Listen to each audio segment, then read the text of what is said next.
bạn thấy cái đó không? Cái đó là máy tạo tuyết á, để đề phòng khi mà ở đây mùa đông mà tuyết không có đủ để mà người ta trượt tuyết thì nó bỏ nước vô đây, nó phun tuyết ra để tạo ra tuyết.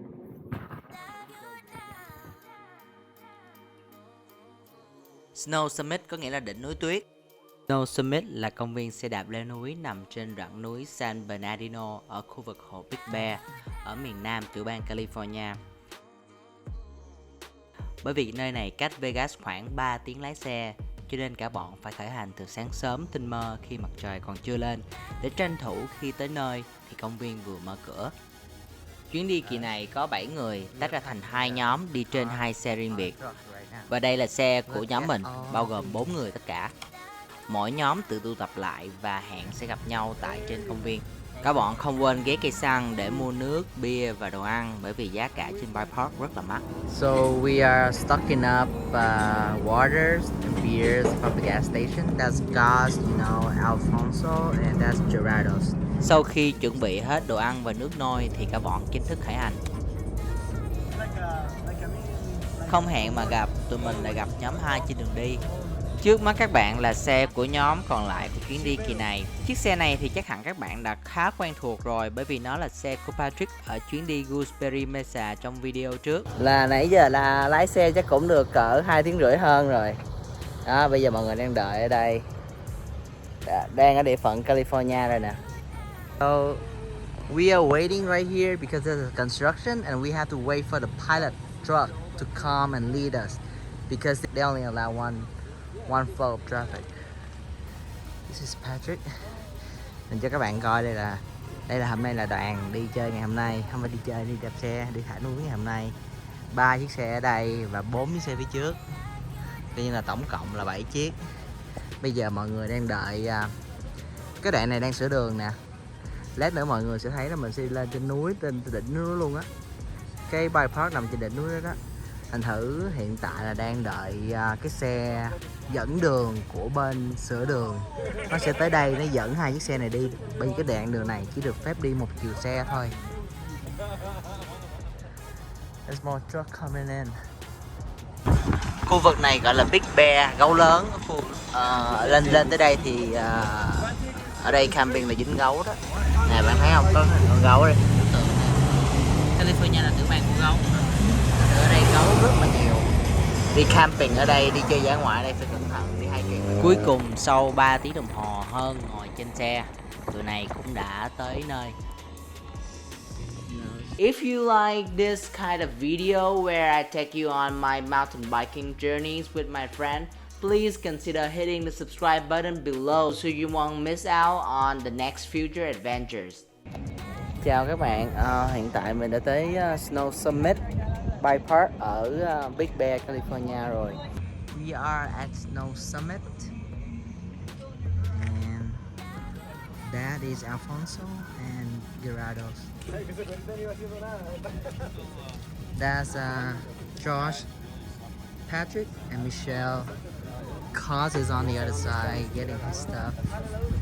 Thì đây là một cái bike park downhill khác. Mà thật sự nó khá là giống với lại cái Brian Hat của mình.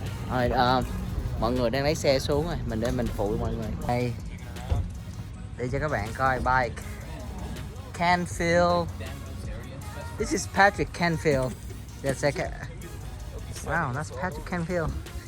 Patrick kỳ này đem một chiếc downhill. That is Ibis. That's Josh Ibis. Wow. Nice. Đó, xe của mình, xe của Cos, xe của Gerardo's, xe của Patrick, xe của Michelle. Chắc còn một hai bên kia là chiếc bên kia là chiếc của Cos bên kia. Ở đây có 2 chiếc xe giống nhau, kỳ này là xe của chiếc Specialized của Cos kỳ này. Chiếc này là chiếc Specialized của Cos và chiếc kia là chiếc Specialized của Alfonso. 2 chiếc y chang nhau luôn, cùng size luôn. Nhưng mà chiếc Specialized của Alfonso này là còn nguyên mẫu, đi với cái phuộc băm 4, Fox băm 4. What?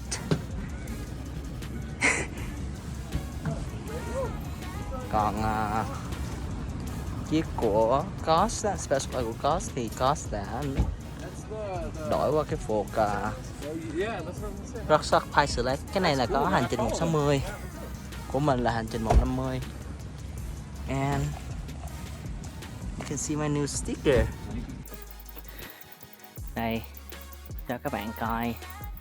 Đây là Bay Park ở California nè. Các bạn thấy không? Cặp này người ta hẹn hò vậy đó. Dễ thương quá ha. Khi mà bởi vì mình mua vé online, thành thử không phải xếp hàng ở đây, chỉ là tới xong lấy cái vé đó đổi qua cái vé đạp xe đạp thôi.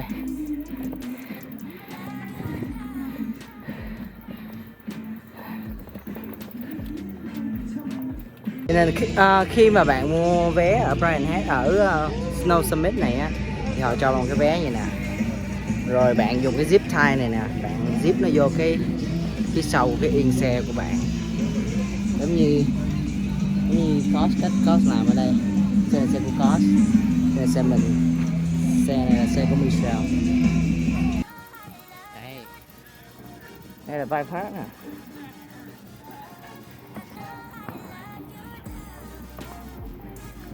Hey, morning. Chỗ này là chỗ mà người ta kiểm tra cái vé của bạn. Alright, thank you.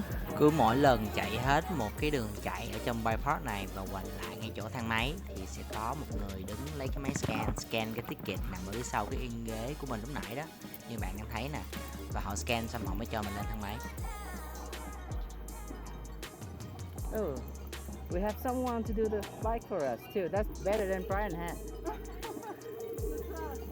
Nếu như ở bên Brian Head á, thì bạn phải tự dắt cái xe của mình bỏ lên thang. Thì bên này có 2 người đứng sẵn để mà họ dẫn xe của mình để lên cái thang ghế ngồi. Thì như vậy thì đây là sự khác biệt giữa bên Snow Summit với lại Brian Head. Các bạn thấy là mỗi một cái Bay Park họ có mỗi một cái cách làm việc riêng của họ. Thank you, sir.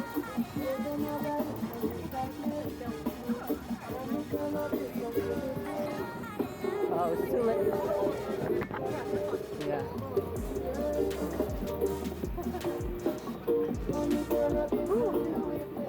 Ở ngay chỗ này đây á, thì mình lại ngồi lên ghế quá sớm, cho nên mình bị mọi người nhắc nhở là lần sau phải đứng ngay đợi ngay cái chỗ vạch xanh dương này nè, rồi mới được ngồi lên, để tránh tình trạng đứng sau lưng mấy cái người xếp xe đó, người ta không thấy, người ta lại đụng chúng mình.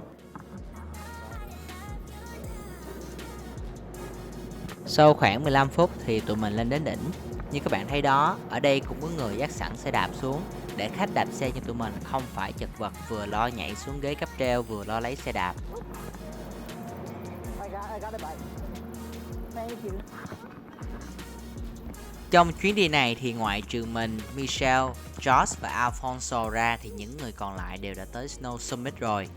Sau khi chỉnh trang lại nón bảo hiểm, mặc áo giáp và đeo đồ bảo hộ lên, cả bọn tụ lại ngay dưới chân bản đồ để lên kế hoạch sẽ đi những trail nào để phù hợp với trình độ của mỗi người.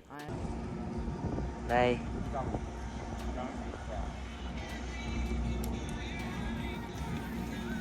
Đây là ở trên đỉnh của Brian Head và họ có một cái nhà hàng ở đây nữa nè, để mà ăn barbecue, như là cà phê, khá là hay á. Alright, we're going. Các bọn thống nhất sẽ cùng chạy trail có tên là Blue Steel. Đây là trail có cấp độ Blue, cấp độ xanh dương, tức là trung cấp.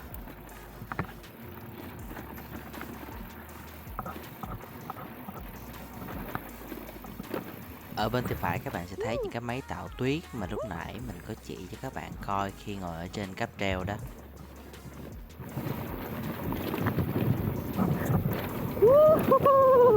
This is awesome. Đối với bản thân mình thì cái điều quan trọng nhất của ngày hôm nay là không có té, vậy thôi à. Bản thân mình khi đạp xe ở Vegas thì cũng thường xuyên đạp trail Black Diamond, tức là trail khó, cấp độ cao cấp hơn. Cho nên đối với mình, tuy rằng mình chưa biết jump, chưa biết thực hiện những cú nhảy, nhưng đi trail Blue có lẽ cũng không đến nỗi quá khó.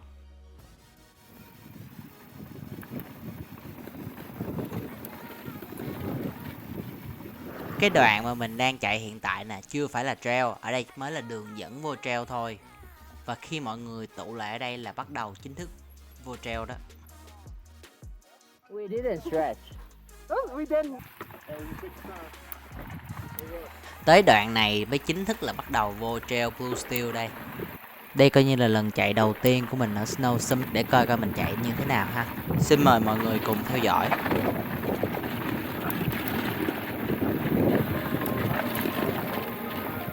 Woo!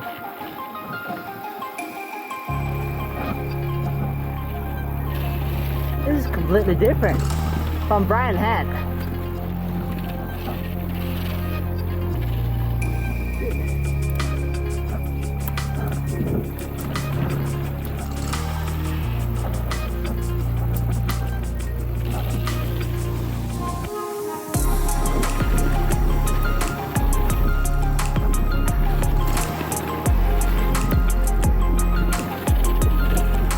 Blue Steel?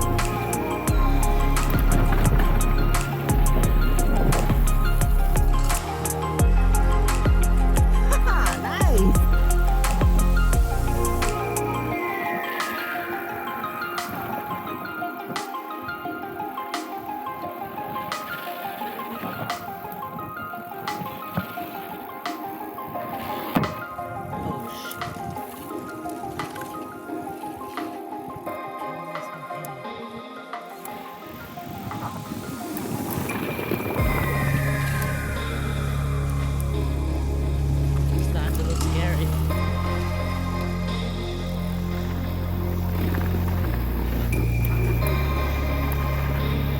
It's fine.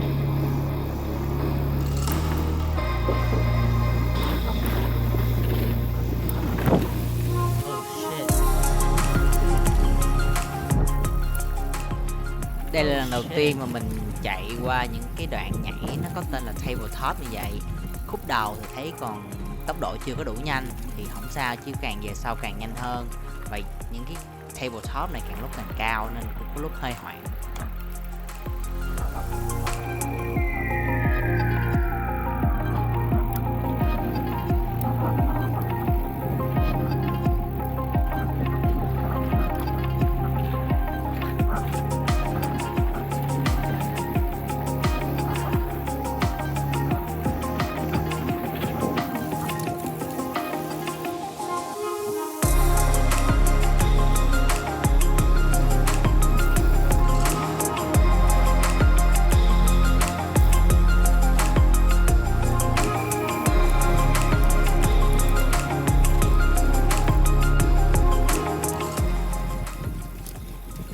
Và bởi vì hoảng cho nên mấy bạn thấy mình bóp thắng hơi bị nhiều á.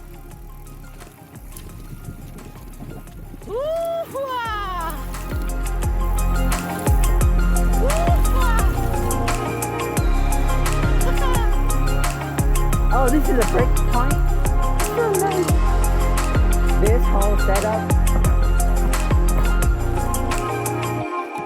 Do kỳ này á, vừa đội nón full face nè, mà vừa mặc thêm áo giáp nữa, thành thử nó cộm hai bên hông, lắc đầu qua lắc đầu lại để mà coi đường khá là không có thoải mái.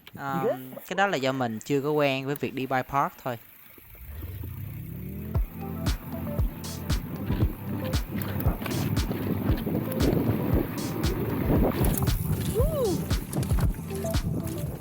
Đi được một khúc thì người bắt đầu ấm dần lên và mình bắt đầu cảm thấy tự tin hơn trên chiếc xe đạp.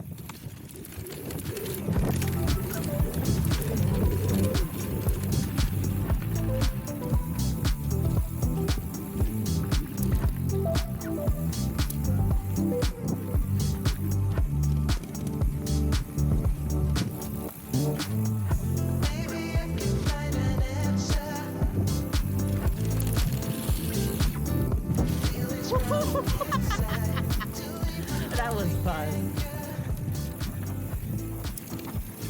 And this is just blue? The heck? Có một cái mình thấy á, là cùng một cái độ khó như là blue với blue hay là black với black đi, thì mình cảm thấy rằng ở trong bike park á, nó khó hơn ở ngoài thiên nhiên khá là nhiều. Có lẽ là bởi vì tốc độ di chuyển khá là cao, do đường trơn, đường mọi người làm rất là smooth mà.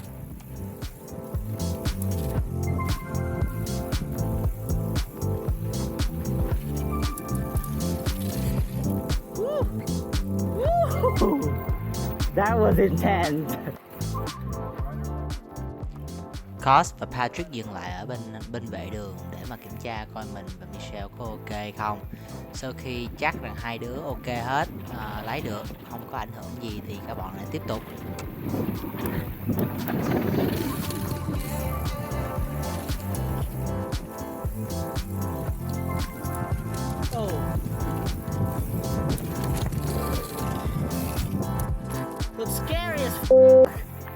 Cái đoạn lên dốc vừa rồi qua camera này không thấy được nó dốc như thế nào, nhưng thực tế nó gần như là dựng đứng lên luôn.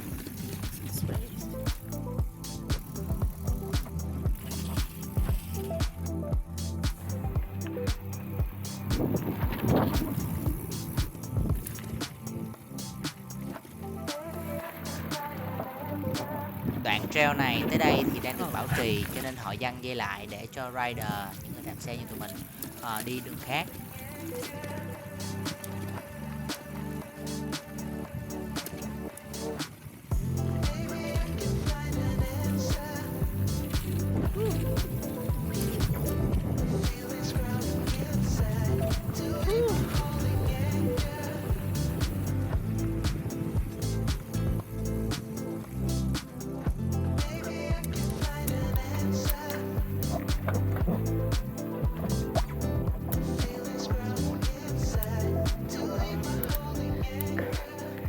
Uphill. Uphill Park. Và thêm một đoạn bảo trì nữa cho nên mình mới chọc ghẹo gọi là Uphill Park á, công viên lên núi chứ không phải công viên đạp xe xuống núi. Cái ngã ba ngay trước mắt này là chỗ giao giữa hai cái trail blue với nhau nè.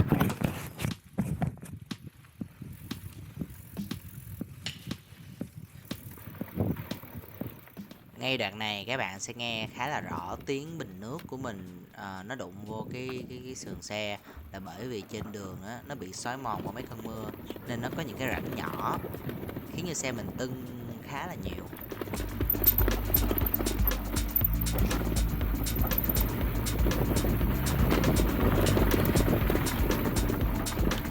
Oh wow.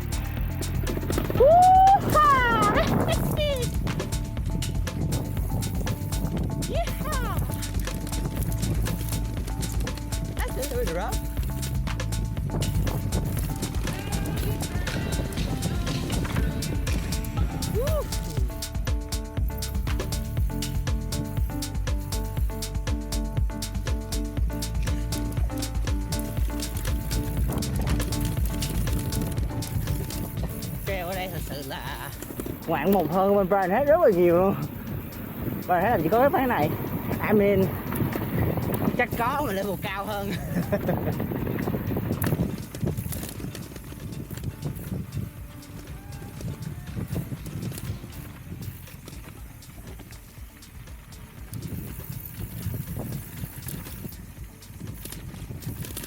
there's a bridge coming up. Careful.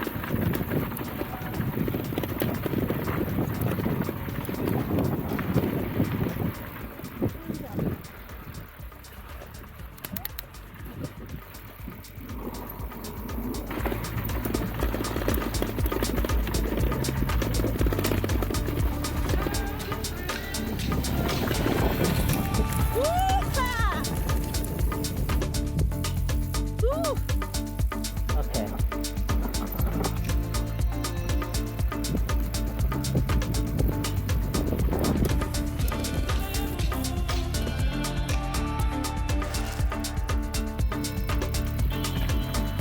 Whoa.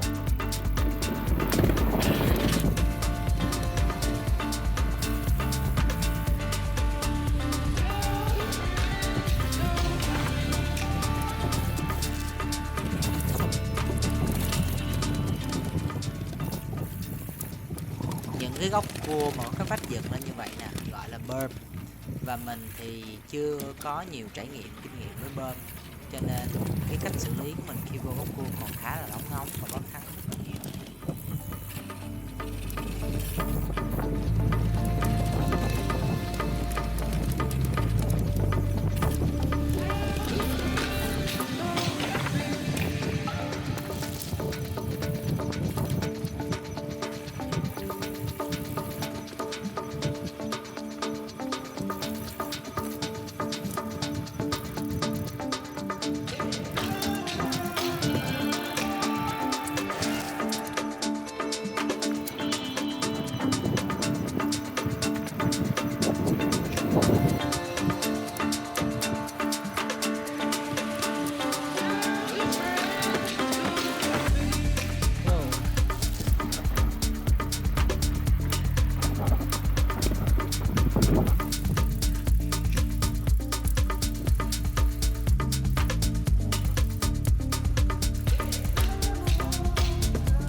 Cái đoạn vừa rồi cũng là chỗ tiêu điểm nhất của cái trail này, bởi vì có những cái đoạn bơm liên tiếp gắn liền với nhau. Đây cũng là yếu điểm của mình luôn, mình bóp thắng tá lả bùng binh ở trong cái chỗ này.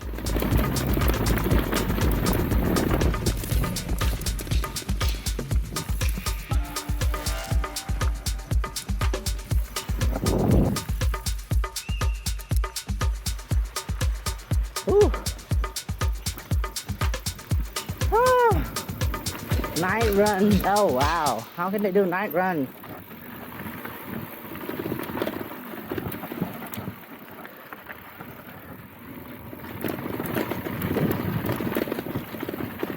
Please area, Shelley.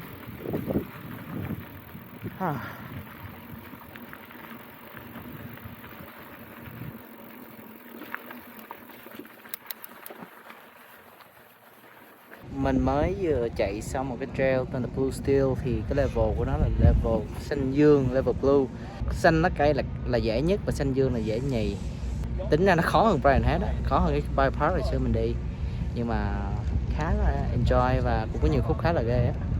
Nhất là khúc mà qua tabletop, cái khúc mà lift. Thank you.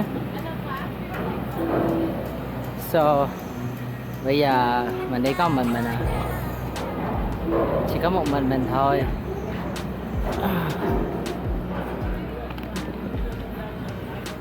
Okay, it's right here. Đó, chắc ăn.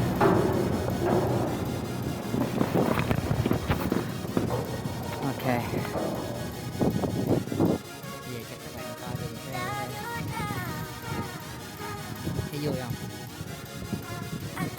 Cái này dành cho khách tham quan á, tại ở đây mặc dù đây là Mountain Bike Park, thực ra chỗ này á nó là một cái, nó tên là Snow Summit, có nghĩa là khu vực nó đầu tiên nó xuất phát từ cái việc mà trượt tuyết. Cái nguyên cái món này là dành cho dân trượt tuyết hết. Tới mùa đông thì tuyết ở đây nó, bạn biết ở đó núi mà tuyết rất là nhiều, và họ làm cái hệ thống cáp treo này lên để mà người ta chơi trượt tuyết. Đó là môn thể thao có từ rất là lâu rồi. Mountain biking, xe đạp lên núi á, mới có đổ lại cách đây khoảng 5 năm cho tới 10 năm mới bắt đầu phổ biến hơn. Và từ đó những cái khu vực mà khu vui chơi tuyết mùa đông này nè, mùa hè họ đâu có làm việc được đâu, mùa hè đâu có tuyết đâu, họ mới bắt đầu họ kiếm cách, họ kiếm thêm tiền bằng cách họ chuyển thành mountain bike park. Và từ đó thì cái trào lưu này mới bắt đầu phổ biến hơn. Thấy không? Đây là một môn thể thao khá là hay. Các bạn thấy hả, cha con nè. Oh no. Thank you. You're doing awesome. Thank you so much. Lớn nhỏ đi chung với nhau rồi bồ bịch nữa nè. Thank you. Hôm qua coi thời tiết á, thì nó báo là hôm nay bên này sẽ có thunderstorm luôn á, là mưa lớn và có dông. Thì theo như mình biết ở đây á, thì mỗi khi mà ở đây mà có mưa lớn thì mưa nó vẫn không đóng thang máy, nhưng mà chỉ cần có sấm sét rồi nó sẽ đóng hết toàn bộ thang. Thành thử hy vọng là có thêm cỡ 1 tiếng đồng hồ để chạy trước khi trời mưa, hoặc nếu có mưa thì hết mưa sớm. We meet them up there. Oh, there they are. What happened? Sau khi chạy được tour thứ 6 thì cái điều mà mọi người không muốn nhất cũng xảy ra, đó là thang máy bị đóng do bắt đầu có dông và sấm chớp. Perfect. Say what? Very well, so I didn't know if it's just because it's a BMX bike or if you might be able to tighten them at the. I think it's a BMX because this That's BMX. Yeah. our bike is like The one who stopped the bike is the front one. exactly, Stop I the have- bike like Right. with Yeah, that these- one you just keep moving. yep. Hiện tại thì trời đang chuyển mưa rồi nè, sấm chớp rồi, thành thử thang nó ngừng, không có đi được nữa, phải đợi nó hết cái 15 phút đó nó mới cho đi. Và nếu mà hết 15 phút rồi mà nó bị mưa thêm một cú nào nữa thì để tiếp thêm 15 phút khác nha. Cả bọn ngồi lại tán dóc ở dưới mái che với hy vọng rằng mưa sẽ tan sớm. How many runs have you done today? 5. Oh, Thế nhưng rồi, cảnh báo có mưa to gió lớn cũng đã được gửi đến mọi người. Bây giờ á, bởi vì trời mưa anh thử đi trả vé. 4 giờ port đóng cửa nên trời mưa giờ đi trả vé. Lấy lại tiền Mỹ đó mấy bạn. Đúng là bạn mua cái vé thì bạn có nghĩa là bạn được chơi từ đầu ngày, từ lúc nó mở cửa tới cuối ngày. Đó là cái deal, đó là cái business của người ta.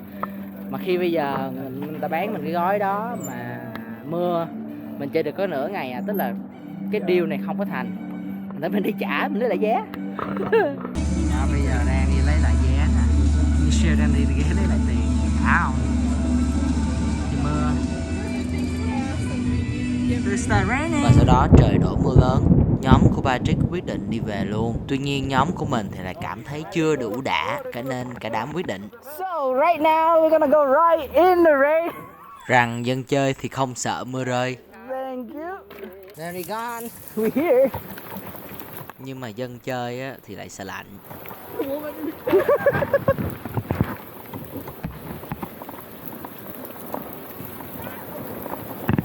Holy shit. Let's go. It's cold. Tuy rằng đang giữa hè nhưng mình đang ở trên đỉnh núi tuyết và trời mưa nữa nên khá là lạnh. Nhiệt độ là 55 độ F, tương đương 13-14 độ C đó. Ngày hôm nay là downhill hết cho nên cơ thể lại không có vận động nhiều. Cơ thể lại chưa có làm nóng bao nhiêu hết.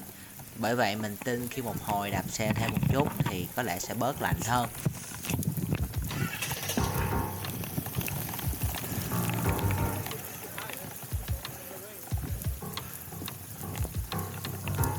Cái hai người đàn ông địa phương họ cũng đạp xe dưới mưa luôn. Và họ nói thời tiết này đạp xe rất là đã. Cho nên tụi mình đi theo và tụi mình hỏi họ gọi là đi trail nào thì phù hợp. Và họ chỉ cho tụi mình trail này. Cái đường ở đây tụi mình đang đạp có tên là Town Trail. Cái Town Trail này không phải chỉ là trail đạp xe không mà còn là dành cho người đi bộ và chạy bộ nữa. Thì là một lát nữa các bạn sẽ thấy họ đổ về rất là đông.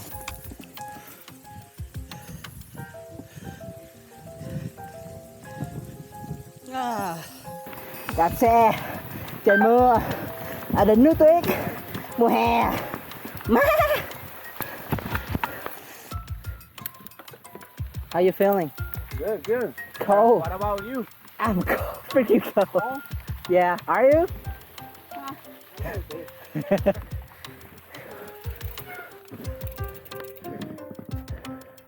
Where are we? We're here. So we just keep going and it'll... So yeah, we're gonna go all the way. You know what? Let me take a piss, man. It's raining freaking hard right now.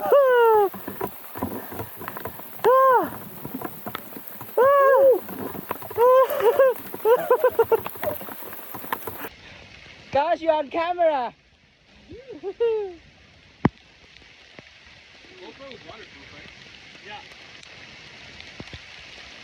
It's so nice. Say something. When it rains, it rains. How do you like the Southwest Trail? I like it. I love it. But the rain sucks, so it is what it is, bro. I know. Does it rain a lot of my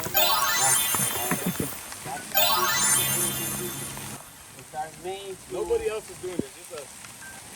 The other two guys, the old guys. It's gonna be cold, but it's gonna be fun. Let's go. Man, it's already cold so much. Too cold. It's too cold. Lạnh quá.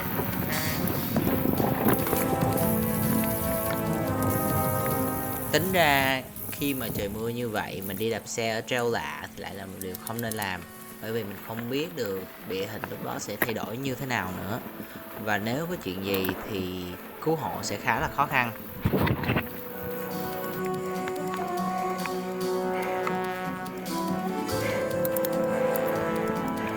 Enjoy your ride. Đây chính là hai người đàn ông local đã chỉ đường cho tụi mình lúc đầu nè. Nhưng mà lúc nãy mình gặp hai cái người mà mình mới vừa chạy qua đó. Họ nói là cái thời tiết này đi đạp xe ở đây là đã nhất. Họ là dân bản xứ mà họ nói vậy thì cho nên tụi mình đạp theo. Và thật sự là nhờ làm như vậy mà tụi mình có được một cái trải nghiệm đạp xe dưới mưa tuyệt vời.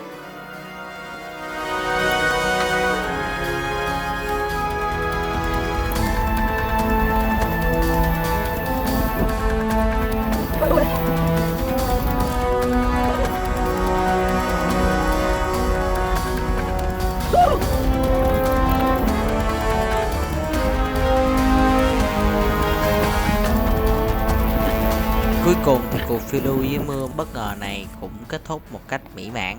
Không ai bị té, không ai bị thương gì cả, và mọi người có một khoảnh khắc thời gian rất là vui bên nhau.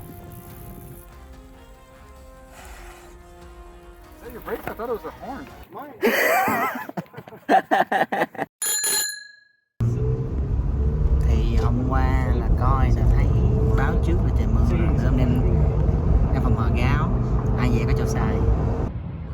Hậu quả của cái việc đạp xe giữa trời mưa á, nghĩa là mặc dù có đem áo nhưng mà không có đeo quần. Anh thử đang mặc quần đạp xe đi ra đường luôn.